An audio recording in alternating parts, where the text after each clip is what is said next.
Programang ito ay rated SPG. Striktong patnubay at gabay ng magulang ang kailangan. Maaaring may masiselang tema, lengguwahe, karahasan, sexual, horror o droga na hindi angkop sa mga bata. Mga kaibigan, may good news para sa lahat. Kung gusto nyo nga makabasa ng mga balita tungkol sa Mindanao, wala nang iba kundi ang Mindanao Examiner newspaper. Mindanao ang sirkulasyon, Mindanao ang balita. Ang Mindanao Examiner sa Basilan, Sulu at Zamboanga. Gumawa na rin ito ng mga independent films at ABP, audiovisual presentation, at may photography at video services pa. Bisitahin po natin ang kanilang website sa MindanaoExaminer.com. Marami pong salamat. Kaya natin to.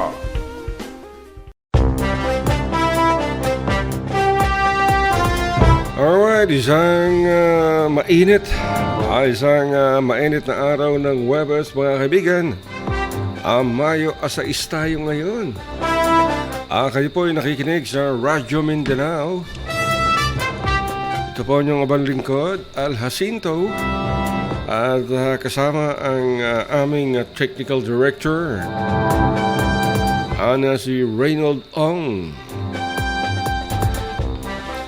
At ngayon, mga kaibigan, ay isa sa ilalim na ang buong Zamboanga City sa MECQ o Modified Enhanced Community Quarantine dahil sa patuloy na pagtaas ng bilang ng COVID cases, mga kaibigan. Ito'y dahil sa kapabayaan ng mga residente ng Zamboanga at hindi sumusunod sa health protocols na pinaiiral ng pamahalaang lokal. Napakadaming bawal ngayon, mga kaibigan. Bagamat yung mga hotel ay inaalaw silang mag-operate 50% capacity. At sa mga residente ay kailangan mayroon kayong quarantine pass. Yung ibinigay ng pamahalaan noong nakaraang taon, QA at QB. A and B yan, mga kaibigan.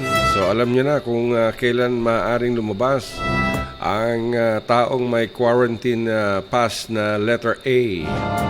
At yung mga tao naman na maaaring lumabas ng kanilang bahay na may quarantine pass letter B. Ipinagbabawal ang lahat ng public at private gatherings, mga kaibigan. At itong si Mayor Beng Climaco ay naglabas na rin ng kanyang executive order at guidelines para maging batayan sa pagkilos ng mga mamamayan. Ma-access ninyo, mga kaibigan, ang guidelines sa Facebook page ni Mayor Beng Climaco. At para sa kaalaman ng lahat, hindi lamang Zamboanga City ang naghigpit, mga kaibigan, kundi ang buong Zamboanga Peninsula. At siyempre sa iba pang bahagi ng Mindanao, karamihan. Sa Zamboanga, Sibugay, Zamboanga del Sur at Zamboanga del Norte, mahigpit na rin, mga kaibigan, ang pagbabantay ng pamahalaang lokal. Sa pagpasok at paglabas ng mga tao ay kinakailangan ng negative RT-PCR test results. Sa Zamboanga City ay mandatory ito, mga kaibigan, sa lahat ng papasok. Pero sa ngayon ay limitado sa mga essential workers at mga cargos ang papasok sa Zamboanga. Ang curfew hours ay mananatili mula alas 10 ng gabi hanggang alas 4 ng madaling araw. At exempted sa mahigpit na pamamalakad ngayon mga kaibigan sa ilalim ng MECQ ang mga essential workers, yung mga uppers, kami sa media, yung mga journalists. Pero kailangan may bitbit tayong mga identification cards. At yung Barangay Sita Task Force mga kaibigan ay magpapatuloy sa kanilang trabaho upang bantayan ang kanilang mga barangay at hulihin itong mga lumalabag sa health protocols, lalo na po ngayon. Mahigit ng 2,000 yung kaso ng COVID-19 sa Zamboanga City. Maging si Pangulong Rodrigo Duterte mga kaibigan ay galit na rin. Dahil matigas daw ang ulo ng mga Pilipino. Talaga namang napakatigas ng ulo mga kaibigan. Imagine, sasambuhan ka nga buong Pilipinas pa. Alam niyo mga Pilipino, likas na matitigas ang ulo. Bagamat hindi naman lahat, pero karamihan mga kaibigan talagang gahi. Gahi ang ulo.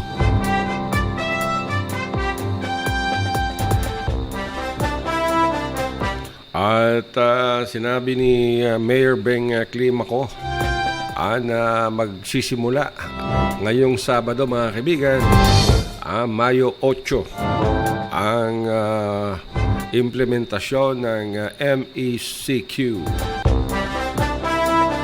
So bawal ang gym. Bawal yan mga kaibigan. Bawal din ang mga karaoke, mga bars, sarado yan. Sunday, total lockdown mga kaibigan. Except doon sa mga nabanggit natin na allowed o upper. Yung mga media na nag-iikot.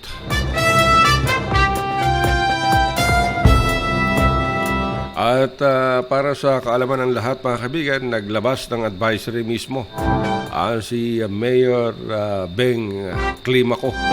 Pakinggan natin mga kaibigan upang maintindihan ng lahat sa Zamboanga kung bakit inilagay ni Mayor Beng Climaco sa kautusan ng National Government Interagency Task Force ang Zamboanga sa ilalim ng MECQ. Panoorin natin mga kaibigan, pakinggan ninyo si Mayor Beng Climaco ng Zamboanga City. Paz de Dios y abrazo de Nuestra Señora la Virgen del Pilar y San José a todos. Assalamualaikum warahmatullahi wabarakatuh. Traidor peligroso no debe gayot compia con el COVID-19 que a causa destrozo na vida y bien grande perjuicio y peligro na de ating mga vivientes.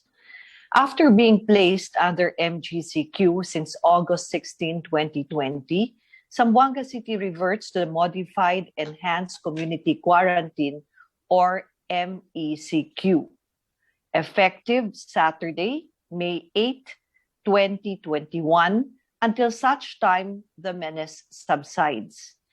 NIATF Chief Implementer Secretary Carlito Galvez, in a phone conversation, granted the city government the authority to declare MECQ in view of the overwhelming rise of COVID-19 cases in Zamboanga City. The health sector has asked for this in order to control and prevent the further spread of COVID-19 in our communities.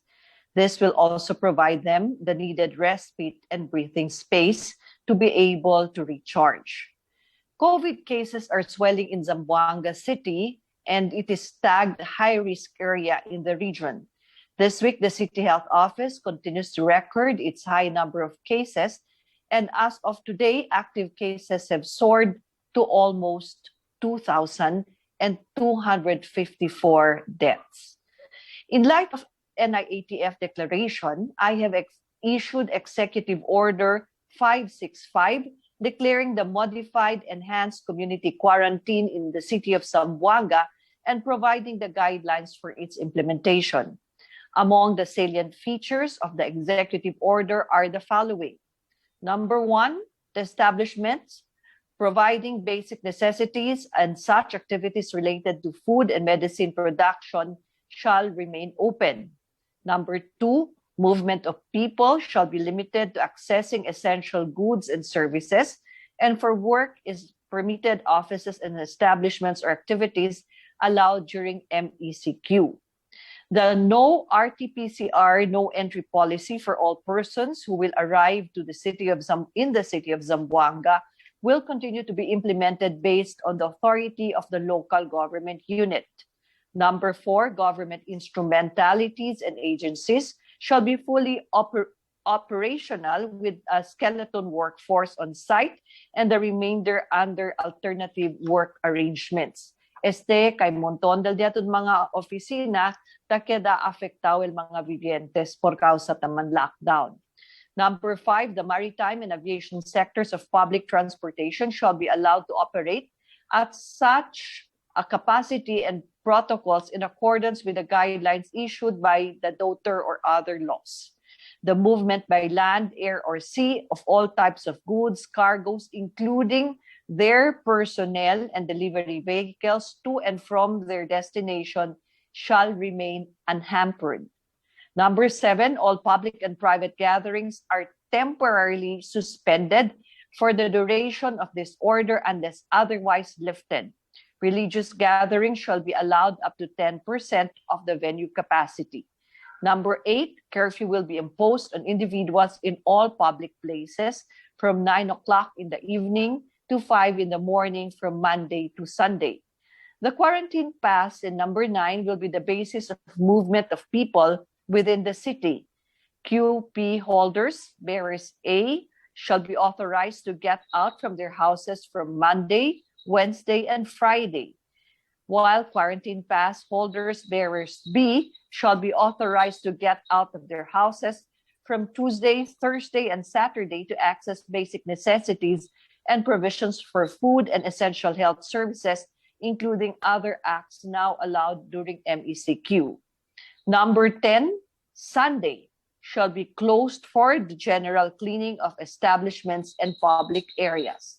The executive order with the specific details and provisions will be published in our official Facebook pages for your guidance and compliance. Our request for the MECQ is a decision that we did not take very lightly, but it is upon the recommendation of medical professionals as well. Bien pesao este di mio resuello, kay sabi yo, manada gayot sale afectao. But after talking with health experts, medical professionals, frontline workers, and their different sectors of the city, and including our consultation with Dr. Josh Brillantes, we decided that the MECQ is the necessary and right course of action at this point in time. Esta desisyon necesita se kay por causa hindi tabal kaso na kritikaw iya sistema de la ciudad de Zamboanga. Lleno yan mga ospital, lo mismo mga isolation facilities, mga health workers to enferma, tiene taman resign ya y tiene infectado también de COVID, igual na mga ospital. The MECQ will restrict activities except those that are essential. Otra vez, el MECQ taman restrict mga actividades fuera lang aquel mga essential activities. Ustedes mismo sabe ko sa mga aktibidad el essential, pabor pensa y decidí en buenamente kay el de ustedes vida bien importante. Como siempre tablagat yo, that the safety and security of the people of Zamboanga is my number one priority, and you are all my number one responsibility. That is why, with all the frontliners that have been tirelessly working to help us navigate the pandemic, I call on the people of Zamboanga to do their responsibility in protecting our loved ones. I've also declared that starting tomorrow, all activities sponsored by the local government of Zamboanga City shall be canceled to give time for us to prepare for the MECQ. Aside from the MECQ, our local government is also focused on other important COVID measures. Number one, increased bed capacities for isolation centers. Number two, continuous campaign down para na barangay levels ng barangay information networks and barangay task force sita. Number three, intensified communications campaign para vaccination. Number four, request for more vaccines to accelerate the vaccination rollout for senior citizens and persons with comorbidities and other priority groups. And Secretary Galvez has committed to provide such with the help of ASEC Romeo Ong. Number five, the increased testing capacity of the LGU with its own testing centers. And yan request namin kita for 10,000 testing kits. Number six, the mobilization of all available government resources to help families severely affected by the pandemic in line with our thrust to heal the sick and feed the hungry. The MCECQ was made necessary because many became lax in keeping their health protocols. Además, ta continua kita anunsyo, mucho pa siyempre mga vivientes hindi takre kay el COVID peligroso. Manada gente, yakeda konfiansa, y hindi mas tasigi ko ng mga reglamento de usada el face mask y también el face shield, frecuentemente lavamano y mantener el distancia física. Bien makatriste, kay mientras ta subi el caso del COVID, ta mantener también el número del mga violador de COVID-19 protocols. Hindi taabahan na 300 hasta 400 el mga violasyon del health protocols, el taman record el policía cada día.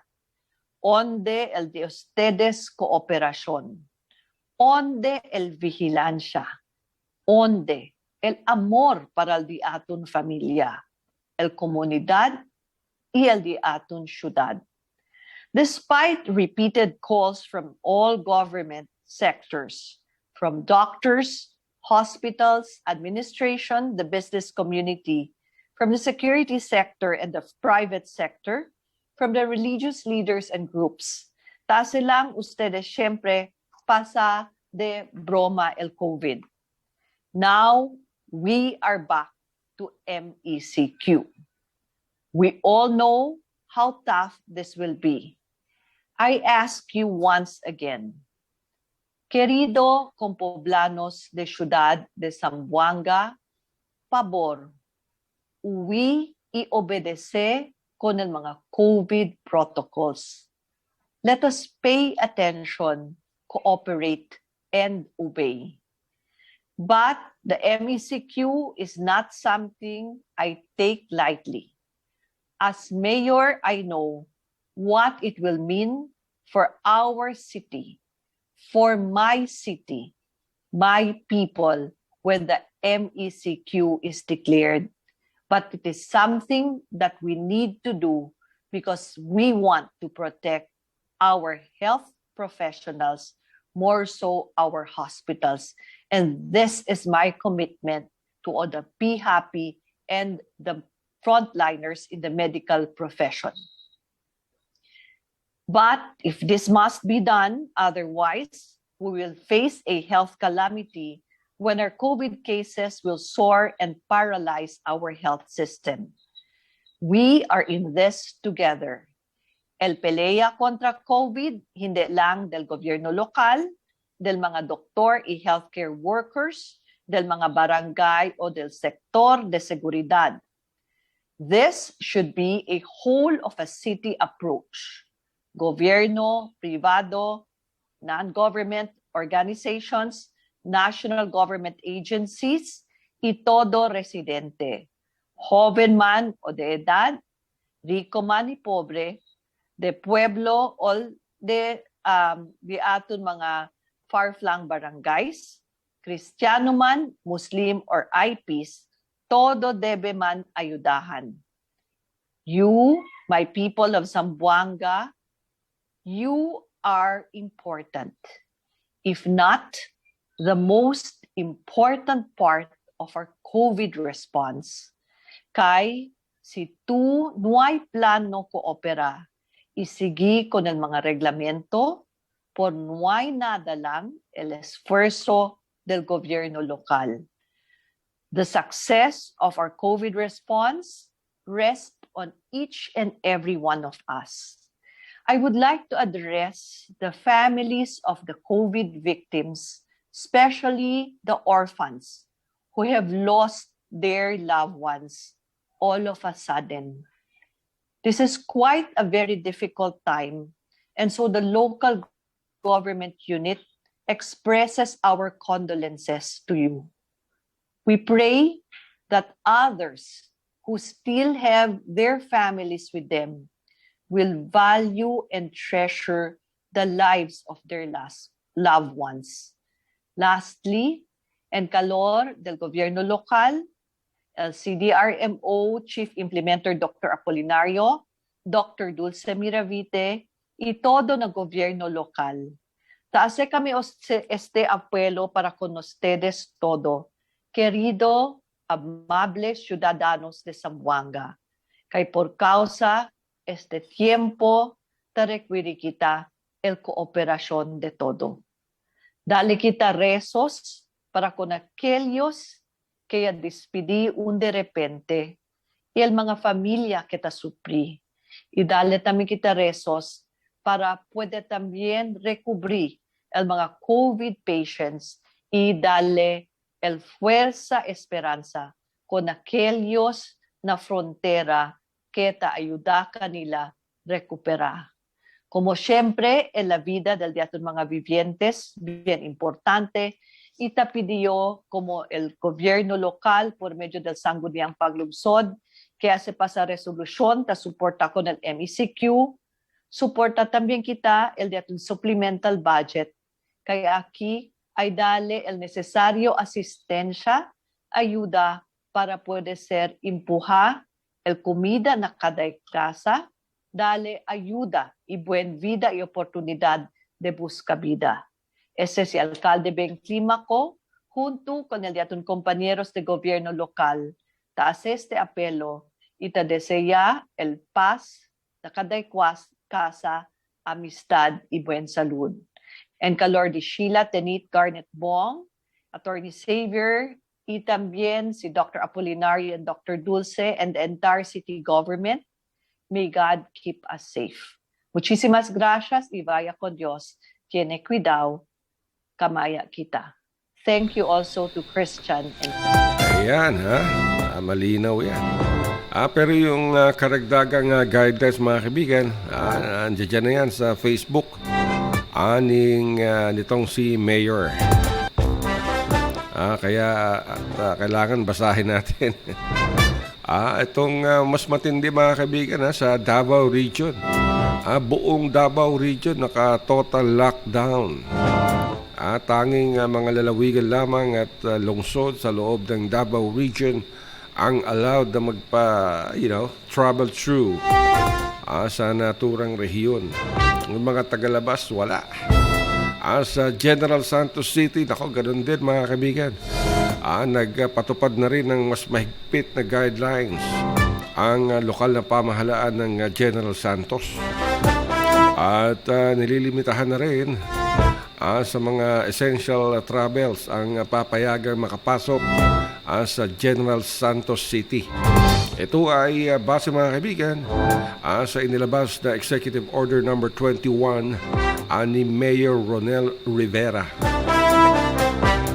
At nakasaad doon kung sino-sino ang papayagan na makapasok at makalabas mula sa Gensan. Extra-zonal o mga biyahe mula sa ibang rehiyon at intra-zonal o mga biyahe sa loob ng Region 12. Ang kautusan, mga kaibigan, ni Mayor Rivera ay magtatagal hanggang Mayo 31. At mahigpit na rin ang mga border control sa naturang lugar. Yan dahil sa banta ng COVID, mga kaibigan. Si Pangulong Duterte Sabi ni Pangulong Duterte, takot daw siyang mahawa at lalong takot siyang mamatay sa COVID-19. Yan mga kaibigan, kahit pa na nagpaturok na ng Sinopharm itong si Pangulong Duterte bilang proteksyon mga kaibigan sa sakit sa respiratory disease na new coronavirus. Ito'y inamin mismo ng Pangulong Duterte mga kaibigan sa kanyang virtual presser na siya ay takot mahawa at mamatay sa COVID-19. Siyempre naman, sinong hindi matatakot yan? Lalo-lalo na ang Pangulong Duterte mga kaibigan ay may katandaan na at mahina na ang resistensya ng kanyang katawan. Kaya't siya ay nabakunahan ng Sinopharm nagawa ng Chinese ng mga incheck. Itong Sinopharm mga kaibigan, state-owned to ang gumagawa nito. Yung Sinovac ay pribadong kumpanya. Sa China pa rin. At dahil sa mataas na bilang ng COVID-19 sa buong bansa, lalo-lalo na sa Luzon, sa NCR at katabing mga lalawigan, ay muling umapila atong si Pangulong Duterte sa mga Pilipino na sumunod sa health protocols na pinatutupad sa iba't ibang panig ng bansa. Ganyan din ang ginagawa ni Mayor Ben Climaco mula nung nakaraang taon mga kaibigan. Kaya lang talagang ang tigas ng ulo ng mga Sambonggenyo. Although hindi lahat.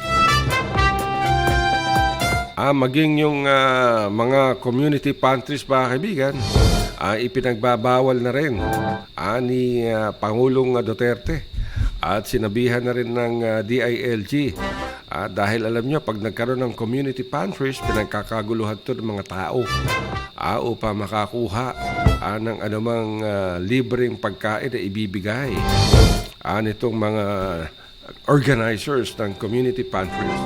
Sa Zamboanga City, bawal na rin yan mga kaibigan. So yung mga kaibigan natin sa media na nagsasagawa ng mga community pantry, bawal yan. Ang sabi pa ng Pangulo, itong mga taong matigas ang ulo, ayaw ninyong maniwala, nagsasabi na nga ng mabuti pa mag-standby ka na lang sa bahay. Alam mo, hindi ito biro. Pag tinamaan ka ng COVID, kamatayan. Usually, madala yan. Sabi ng Pangulo, mga 2 araw lang patay. Karamihan daw yung mga may kasong COVID ay severe, yun ang namamatay. Kaya nga sabi ng Pangulo, dapat kayong mag-ingat. Idinagdag pa niya, ito yung sinabi niya. Ngayon, kung gusto mo, hindi kayo natatakot. Sinasabihan ko kayo, gamitin niyo yung utak ninyo. Delikado ang pandemya. Hindi ito laro, sakit-sakitan lamang. Pagkat tinamaan ka nito, wala na. Mabuti pa yung rabies, you have about 14 days of so or acting like a mad dog. Kaya pati ako takot. Pati ako nagsasalita ngayon, hindi ko talagang masabi sa inyo na mabubuhay ako bukas o mamamatay ako. Iyan ang totoo talaga. Sabi pa ni Duterte, ako mismo nagsasabi sa inyo, pag ako tinabaan, there's no way, sa katanda ko, there's no way of telling whether I would live to see the light of the day, the next day or the following day. Tama naman eh. Sabi ng Pangulo mga kaibigan, maraming mga mamamayan ang hindi nakakaintindi sa peligrong dala o dulot ng pandemya. Wala rin umanong sapat na pera ang gobyerno ngayon mga kaibigan upang mabigyan ng ayuda ang lahat ng mga nagugutom at may hirap na pamilya. Kaya dahil dyan mga kaibigan, dahil sa kawalan ng o kakulangan ng tulong ng pamahalaan ng Duterte administration, yung mismong mga Pilipino na ang nag-isip na tumulong sa kanilang kapwa mga kaibigan. Kaya diyan nagsimula itong community pantries. Nagsimula yan sa Quezon City, sa Maginhawa, and then kumalat ito hanggang sa Zamboanga. At sa iba pang lalawigan at lungsod sa buong Mindanao. Sa Sulu Province, mga kaibigan, si Congressman Samir Tan, yung mga isda ang ipinamimigay. Fresh. Pero kahit na wala pa yung community pantry, matagal lang tumutulong. Itong si Congressman Samir Tan ng Sulu. Ganon din ang Kusog-Tausug Party List sa pinamumunuan ni Congresswoman Shirley Tambot. Of course, si Governor Sakurtan at si Vice Governor Toto Tan at si Mayor, paimbong Mayor Sheila Hayudini. Sa Zamboanga, ganun din. Mahigpit ang utos ni Mayor Beng Climaco sa mga social workers sa ilalim ng City Social Welfare and Development Office under kay Maria Socorro Rojas na regular na magbigay ng pagkain o relief assistance sa mga pamilya, sa mga bahay na nasa ilalim ng tinatawag na granular lockdowns. Nagkaroon ng lockdowns, mga kaibigan, sa ilang mga barangay, neighborhood dahil sa COVID-19. At ito ay kinumpirma, mga kaibigan, ni Socorro Rojas Maria. Socorro Rojas, yung pinuno ng CSWDO. At sinabi niya sa Radyo Mindanao na ang marching order ni Mayor ay bigyan ng pagkain yung mga nasa lockdown areas. Dahil bahagi ito ng administrasyon nitong si Climaco at Priority. Kaya nga may programang to heal the sick and feed the hungry. At siyempre, kasama sa pamimigay, mga kaibigan, yung ilang mga konsehal sa seat ng Zamboanga. Tumutulong sila sa pamimigay ng pagkain. So, kailangan natin, mga kaibigan, mag-ingat tayong palagi. Sabi na natin yan noon pa. Pero ang tigas talaga ng mga ulo.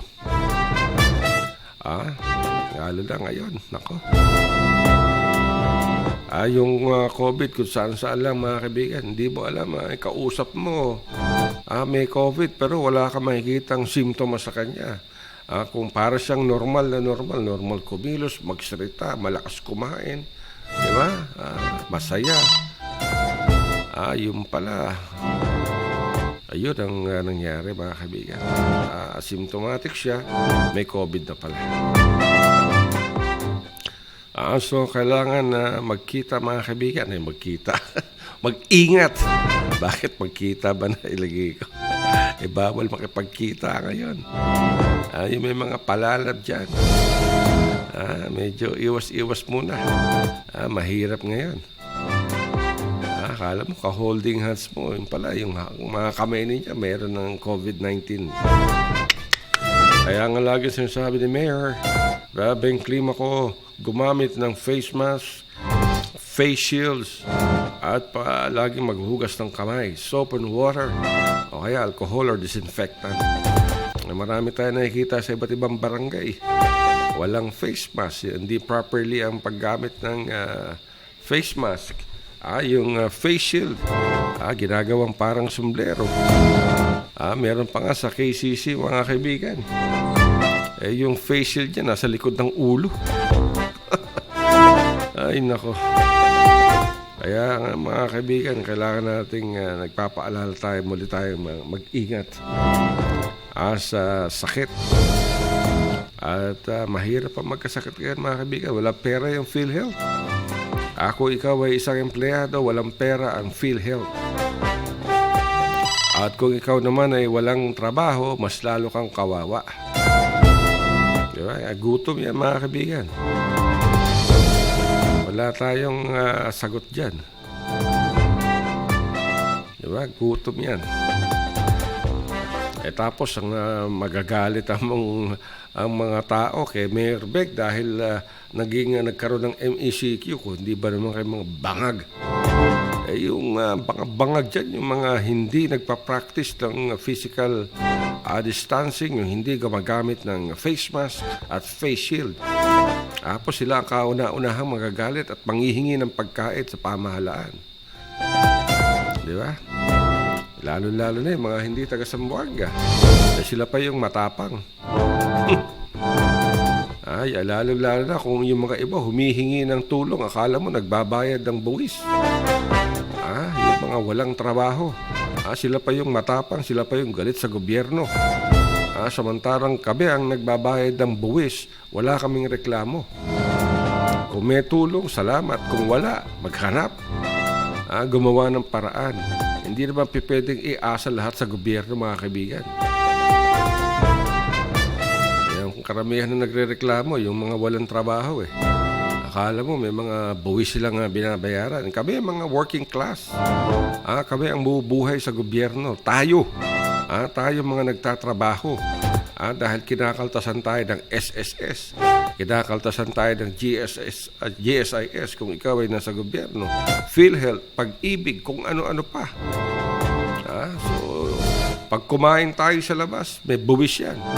Pag bumili tayo ng pagkain, delata, may buwis yan. So, tayo ang bubuhay sa gobyerno. Itong mga walang trabaho, ito pa yung galit na galit. Ito pa yung kumakahingi, kumakademand ng ayuda. Sa gobyerno, akala mo lumaki sila sa pamumuno ng pamahalaan. Nako. Daming tamad. Naghihintay na lang mga Pilipino, maraming tamad bigyan mo ng trabaho, walang trabaho. Bigyan mo ng trabaho, hindi naman gagawin na maayos na trabaho. Pag walang trabaho, nakatambay, naninigarilyo, umiinom pa. Walang trabaho yan. Pagdating sa bahay, mga galit pa, walang pagkain. Ay mga kaibigan, wala na kaming oras. At kahit naka-MECQ ay tuloy-tuloy pa rin mga kaibigan ang Radyo Mindanao. Tayo magbo-broadcast pa rin mula sa Zamboanga City. At mapapakinggan kami mga kaibigan sa social media. Sa Facebook page, hanapin nyo lamang ang Radyo Mindanao. I-share, i-like nyo yung aming mga post.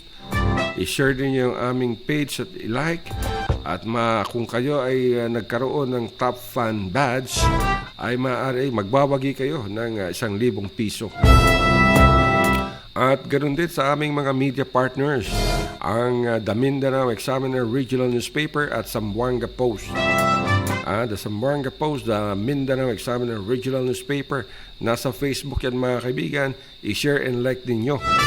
At automatic ang Facebook, pag nakakita kayo ng advisory na sinasabing you are now recognized as a top fan of Radyo Mindanao, the Mindanao Examiner Regional Newspaper, or the Zamboanga Post, automatic yan, magkakaroon kayo ng star. Pag nagkaroon kayo ng star, makikita namin yan. Okay, padala din nyo sa amin yung screenshot at kayo ay mananalo ng 1,000 piso.